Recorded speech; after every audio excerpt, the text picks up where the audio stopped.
were there any, behaviors, like traits, skill sets that really help you achieve that? I think the biggest thing is a desire to be of service to others Hmm. and to not give up because, as an entrepreneur, there's times that things are hard. You're in charge of making things happen and making money and taking care of a lot of people and all the rest of it. But I guess that I learned my dad was an entrepreneur.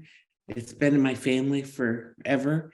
And I think we just learned that you just have to stay with it and keep thinking and creating and be ahead of the curve to not let things run you over or take you over. You just got to find another way. And so traits probably are creativity, work ethic, finding joy in whatever it is that you're doing, making a difference for people, being of service to others, and not sweating the small stuff, letting Mhm. the letting your life be run by all the things that happen to you is not a good way to get over things that are coming at you. I see. Mm. So you mentioned your father was an entrepreneur. Like, did he do the same thing you're doing right now, or was he doing something Mm-mm. different? My dad was an interesting man. My father was Native American from the Umatilla tribe, Oh, and he was a very hardworking person. And he married my mother, who was fun and creative and always a positive attitude and a find a way person. And she stayed with him through some very hard times to create a very, very big business in the Pacific Northwest. And he did it over a period of years and he never gave up. And wow. I was just telling my sister the other day, the dad told me one time, he goes, we did our first million this year. And I Wow. said, Dad, does that make us like millionaires? This is so exciting. Now we're millionaires. He goes, oh no, Nikki, you still have to pay all the expenses out of that Hmm. millions of dollars. So no, you're not really a millionaire, but it's a start. Right. And that was so good for me to understand what it takes. It's not just how much money you make, it's Mhm. how much money you profit. Right. Okay. Yeah, that's I think we kind of lose sight of things, like the profitability.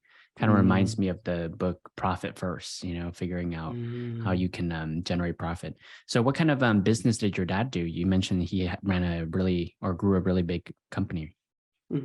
He started off in selling surplus wire out of the back end of his truck. He bought it from it's called Hanford in the state of Washington, a Hmm. nuclear plant, and they had leftovers and things. And he bought all that at a discount and then turned around and drove to different businesses and sold it. And that's where he started. And he also would catch salmon. So he had his salmon in the back of the truck and his wire in the back of the truck. And that's where he started. And then he went from there. He started a small little shop and then has built it in, I think there's like 12 branches in Eastern Washington. We're the largest family owned electrical, plumbing, irrigation, lighting appliances, cabinets, all those household things except lumber. And Uh, it's still there and doing well. wow, that's awesome. Yeah. Yeah, it's so crazy. Like, I was reading a book and it talked a little bit about, or it's called Built to Last. And so, Mm, what by Jim Collins. So, one of the things that he shared was that like there are many different companies, like all the biggest companies in the world, they didn't have like an amazing product or like amazing idea in the beginning. They were like still scratching their heads of what they wanted to do. Like Sony at one point was reselling stuff. They were not even like mhm. a TV or audio sort of company. They were our products, they were focused on like reselling product. Hey, thank you so much for watching this video. If you enjoyed the video, make sure you watch the full episode here. And if you're not subscribed yet, make sure you click on the subscribe button. I really appreciate you watching. I'll see you in the next video.